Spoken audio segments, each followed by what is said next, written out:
வணக்கம். மாலை முரசு செய்திகளை விரிவாக பார்ப்பதற்கு முன் தலைப்புச் செய்திகள். திண்ணையில் அமர்ந்து வெட்டி பேச்சு பேசுவது போல் வெட்டி கதை பேசி வருகிறார் எடப்பாடி பழனிசாமி. மற்றொரு கட்சியின் அறிக்கையை EPS காப்பி பேஸ்ட் செய்து வருவதாக முதலமைச்சர் மு.க. ஸ்டாலின் குற்றச்சாட்டு. 20 விழுக்காடு வாக்குறுதிகளை கூட நிறைவேற்றலன்னு எரிச்சலோடு புலம்பிக் கொண்டிருக்கிறார். அவரால் நான் கேட்க வரும்போது அவரால் இந்த குற்றச்சாட்டுக்களை நிரூபிக்க முடியுமா? திண்ணையில உட்கார்ந்து கொண்டு வெட்டி பேச்சு பேசுற மாதிரி வாய்க்கு வந்தபடி எதிர்கட்சி தலைவர் பேசலாமா? மக்கள் கிட்ட உண்மை எடுத்துச் சொல்ல வேண்டிய கடமையும் பொறுப்பும் எங்களுக்கு இருக்கிறது.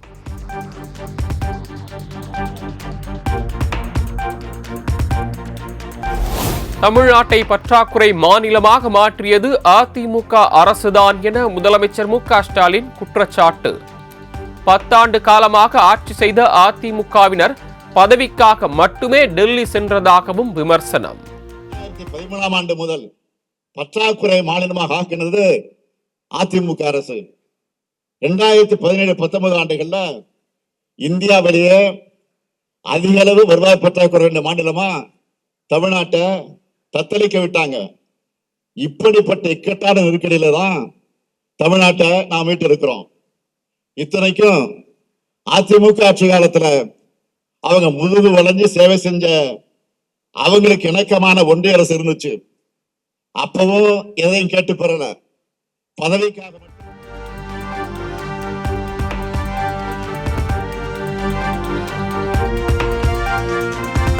காப்பி பேஸ்ட் அறிக்கையை வெளியிடுவதன் மூலம் எடப்பாடியின் குற்றச்சாட்டுகள் எப்படிப்பட்டவை என்பது தெரியும் என முதலமைச்சர் சாடல். மக்கள் திட்டங்களுக்கு செய்யும் செலவை வெட்டி செலவு என எடப்பாடி கூறுகிறாரா என்றும் கேள்வி. இது தெரிஞ்சு தெரியாத மாதிரி மாண்புமிகு எதிர்கட்சி தலைவர்கள் பேசுறாரு. பாவம், அவர் இன்னொரு கட்சி தலைவர் அறிக்கையை அப்படியே காப்பி பேஸ்ட் பண்ணி அதை அவர் வெளியிட்டு இருக்கிறார், படிச்சுக்கிட்டு இருக்கிறார், பேசிக்கிட்டு இருக்கிறார். பிரபல பத்திரிகைகள் நம்முடைய இணைய பக்கத்துல அவரோட காப்பி அடிச்ச அறிக்கையை போட்டாங்க.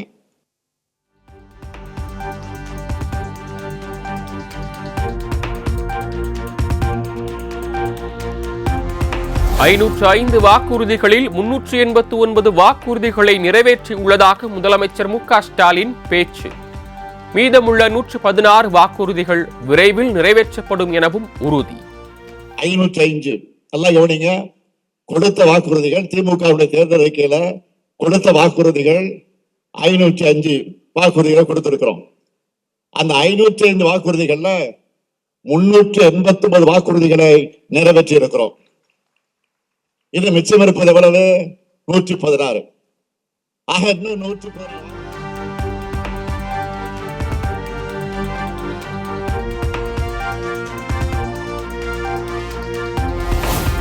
சிவகங்கை மாவட்டத்தில் ஒருங்கிணைந்த புதிய ஆட்சியர் அலுவலகம் கட்டப்படும். காரைக்குடியில் 30 கோடி ரூபாய் மதிப்பீட்டில் புதிய மாநகராட்சி அலுவலகமும் கட்டப்படும் போன்ற 4 அறிவிப்புகளை வெளியிட்டார் முதலமைச்சர் மு.க. ஸ்டாலின். தமிழ்நாடு நகர்ப்புற வாழ்விட மேம்பாட்டு வாரியத்தின் கீழ் 500 குடியிருப்புகள், மினி விளையாட்டு அரங்கம், 35 கோடி ரூபாய் மதிப்பீட்டில் நியோ ஐடி பார்க், 100 கோடி ரூபாய் மதிப்பீட்டில் சட்டக்கல்லூரி பணிகள்,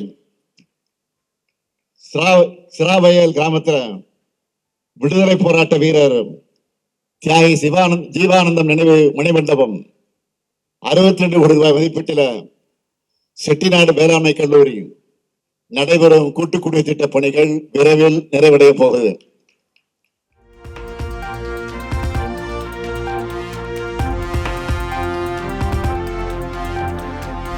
சிவகங்கையில் மகளிர் சுய உதவிக் குழுவினரின் கண்காட்சியை தொடங்கி வைத்தார் முதலமைச்சர் மு.க. ஸ்டாலின். மாற்றுத்திறனாளிகளுக்கு நலத்திட்ட உதவிகளையும் வழங்கினார்.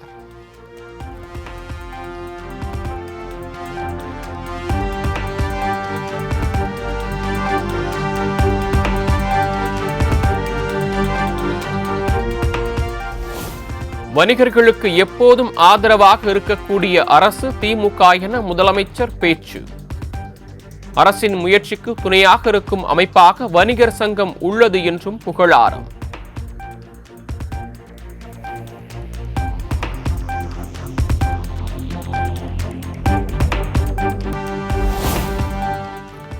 பெரியார் குறித்து தொடர்ந்து பேசுகிறேன், பதில் சொல்ல வீரமணியை வரச் சொல்லுங்கள். பெரியார் தொடர்பான எனது கருத்து வெறும் அவதூறை தவிர வேறு என்ன பதில் சொல்கிறீர்கள் என சீமான் கேள்வி. கர்நாடக நாட்டில் பிறந்த நீங்களே சொல்லியிருக்கீங்க, உங்க தலைவர்களே சொல்றாங்க, அவரே சொல்றாரு பழிஜா நாயுடுன்ட்டு. உங்க என் தமிழ் காட்டுமிராண்டி மொழி, தமிழ் சனியனை விட்டு ஒழியுங்கள். தமிழ்ல என்ன இருக்குது? தமிழ் உங்களை படிக்க வச்சதா? இதுல இப்படி பேசும்போது என் நிலத்துல நீங்க யாரு? நீங்க கன்னடர். கர்நாடக நாட்டில் பிறந்த நீங்களே சொல்லியிருக்கீங்க, உங்க தலைவர்களே சொல்றாங்க, அவரே.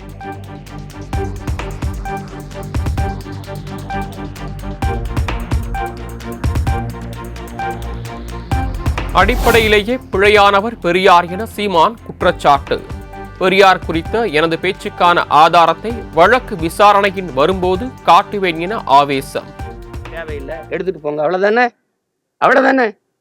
அந்த வழி ரொம்ப தவறான வழியா இருக்கு. இந்த மாதிரி கூட்டத்தை வச்சு வழி நடத்துறதுனால அது வெறுப்பா இருக்கு. முதல்ல அடிப்படையிலேயே பெரியார் பிழையானவர். நான் உங்ககிட்ட கேட்கறதுக்கு நீங்க பதில் சொல்லுங்க.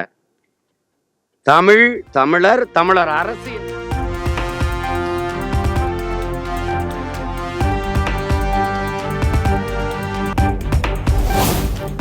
தரையே தேயும் அளவுக்கு ஊர்ந்து சென்று காலை பிடித்து முதல்வராகி அவர்களது கால்களையே வாரி விட்டவர் எடப்பாடி பழனிசாமி. அதிமுக பொதுச் செயலாளர் எடப்பாடி பழனிசாமியின் விமர்சனத்திற்கு அமைச்சர் செந்தில் பாலாஜி காட்டமாக பதில்.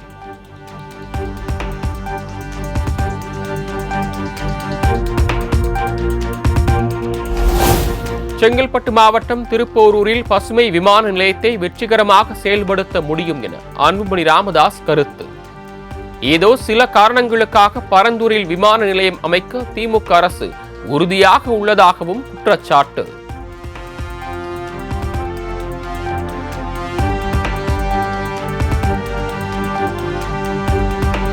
சென்னை கிரீம் சாலையில் உள்ள அமலாக்கத்துறை அலுவலகத்தில் எம்பி கதிர் ஆனந்த் நேரில் ஆஜர். கதிர் ஆனந்துக்கு சொந்தமான இடங்களில் கைப்பற்றப்பட்ட ஆவணங்கள், ரொக்கம் தொடர்பாக விசாரணை.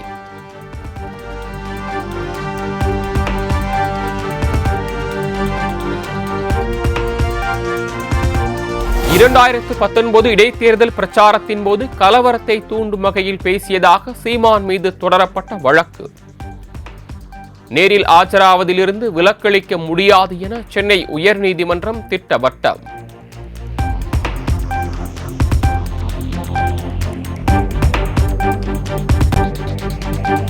வேலியே பயிரை மேய்வது போல காவல்துறையினரே குற்றச்செயல்களில் ஈடுபடும் வழக்கை சாதாரணமாக எடுத்துக்கொள்ள முடியாது. தனியார் நிறுவன ஊழியரை காவல் அதிகாரி ஐடி அலுவலர் கடத்திய வழக்கில் சென்னை உயர்நீதிமன்றம் கடும் அதிருப்தி.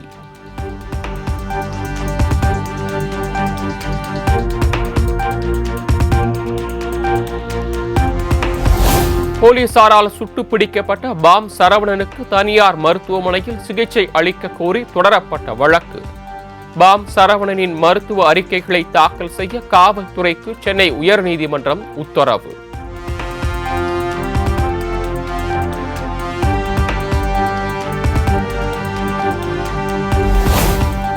புதுக்கோட்டையில் சமூக ஆர்வலர் ஜெகபர் அலி கொலை செய்யப்பட்ட சம்பவம். புளையனூரில் உள்ள கல்குவாரியில் 2வது நாளாக அதிகாரிகள் ஆய்வு.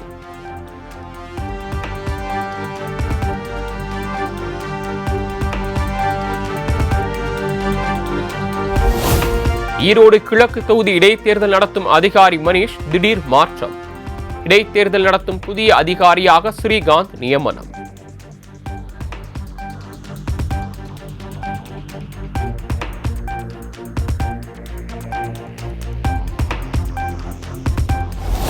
சென்னையில் ஆபரண தங்கத்தின் விலை சவரனுக்கு 600 ரூபாய் உயர்ந்து புதிய உச்சத்தை தொட்டது. 1 கிராமுக்கு 75 ரூபாய் உயர்ந்து 7525க்கும் 1 சவரன் 60200க்கும் விற்பனை.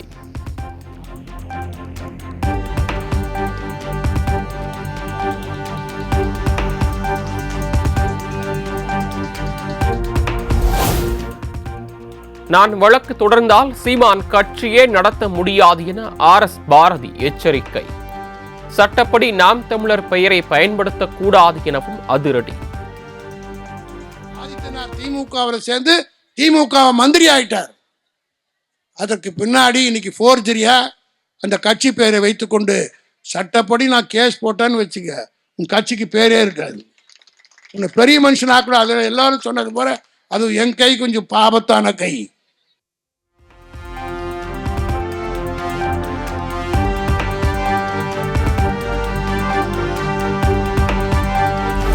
சென்னை அண்ணா பல்கலைக்கழக மாணவி பாலியல் வன்கொடுமை வழக்கில் கைது செய்யப்பட்ட ஞானசேகரன் ஸ்டான்லி மருத்துவமனையில் அனுமதி. போலீஸ் காவலில் இருந்து வந்த நிலையில் திடீரென உடல்நலக்குறைவு ஏற்பட்டதாக தகவல்.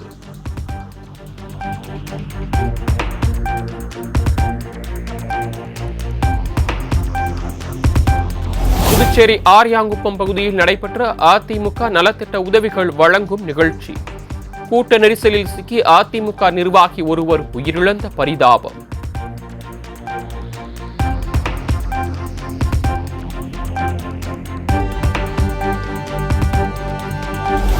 குடியரசு தினத்தை ஒட்டி சென்னை காமராஜர் சாலையில் நடைபெற்ற அணிவகுப்பு ஒத்திகை.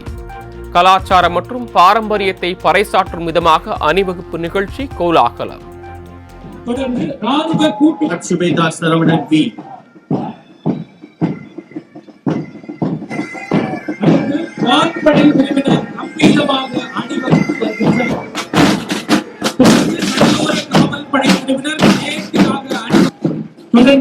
அணிவகுப்பில்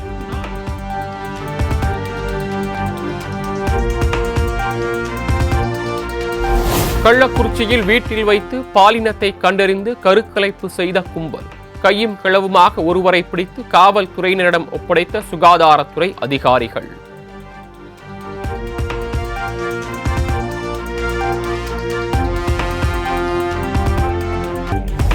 கள்ளக்குறிச்சி மாவட்டம் திருக்கோவிலூர் அருகே ஏரிக்கரையில் இறைச்சி கழிவுகளை கொட்ட முயன்ற சரக்கு வாகனம் சிறைபிடிப்பு.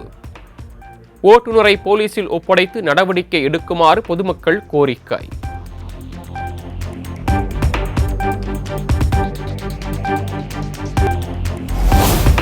அதிபராக ட்ரம்ப் பொறுப்பேற்ற பின் முதன்முறையாக அமெரிக்க வெளியுறவுத்துறை அமைச்சருடன் ஜெய்சங்கர் சந்திப்பு. இருதரப்பு இடையே பாதுகாப்பு ஒத்துழைப்பு, நட்புறவை மேம்படுத்துவது குறித்து விவாதித்ததாக தகவல்.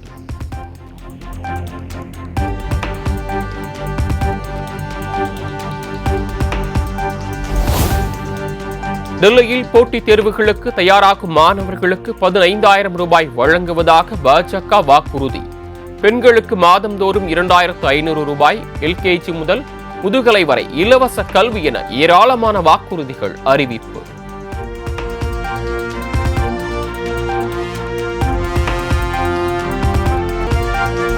ஆறு கோள்கள் ஒரே நேர்கோட்டில் அணிவகுக்கும் வானியல் நிகழ்வு.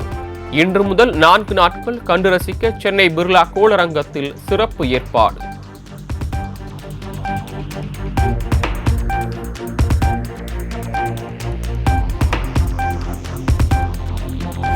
திருப்பதி ஏழுமலையான் கோயிலில் இலவச தரிசன டோக்கன் நாளை முதல் விநியோகம். அந்தந்த நாளுக்கான தரிசன நேரம் குறிப்பிட்டு வழங்கப்படும் என தேவஸ்தான அதிகாரிகள் தகவல்.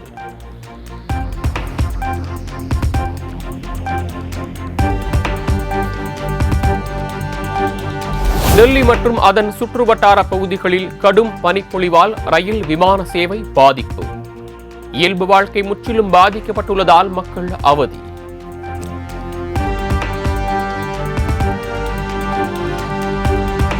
உக்ரைனுடன் பேச்சுவார்த்தை நடத்தாவிட்டால் பொருளாதார தடை விதிக்கப்படும். ரஷ்ய அதிபர் புதினுக்கு அமெரிக்க அதிபர் ட்ரம்ப் எச்சரிக்கை.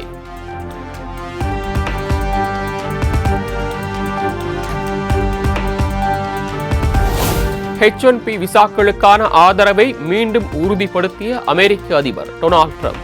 H-1B விசா மூலம் திறமையான சிறந்த ஊழியர்களை அமெரிக்க நிறுவனங்களில் பணியமர்த்த முடியும் என பேச்சு.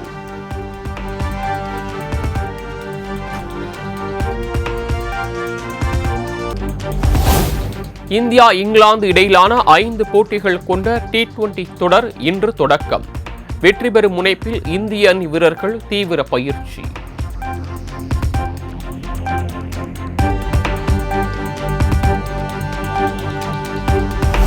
வயதுக்கு உட்பட்டோருக்கான மகளிர் T20 உலகக்கோப்பை போட்டியில் இந்திய மகளிர் அணி அபார வெற்றி. 10 விக்கெட் வித்தியாசத்தில் மலேசியா அணியை வீழ்த்தி அசத்தல்.